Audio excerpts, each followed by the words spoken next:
আমার বাড়ি ভেঙে যদি দেশের শান্তি স্থাপন হয়, দেশের কল্যাণ হয়, আমি সবসময় রাজি আছি, এ মন্তব্য করেছেন কৃষক শ্রমিক জনতা লীগের প্রতিষ্ঠাতা সভাপতি আব্দুল কাদের সিদ্দিকী।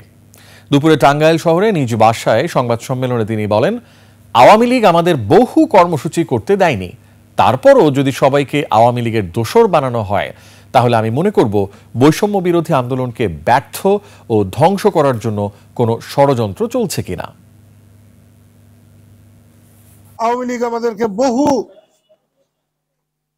প্রোগ্রাম করতে দেয় নাই, তারপরেও যদি সবাইকে স্বাধীনতার দোসর বানানো হয়, স্বাধীনতার দোসর না আওয়ামী লীগের দোসর বানানো হয়, তাহলে তো আমি মনে করব বৈষম্য বিরোধী আন্দোলনকে ব্যর্থ করার জন্য, ধ্বংস করার জন্য এ কোনো ষড়যন্ত্র কিনা।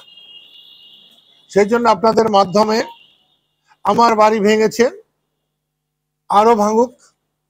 বঙ্গবন্ধুর ৩২-এর বাড়িতে যখন গিয়েছিলাম আমার গাড়ি ভেঙেছিল, আরো ভেঙে যদি দেশে শান্তি স্থাপিত হয়, দেশের কল্যাণ হয়, আমি সবসময় রাজি আছি।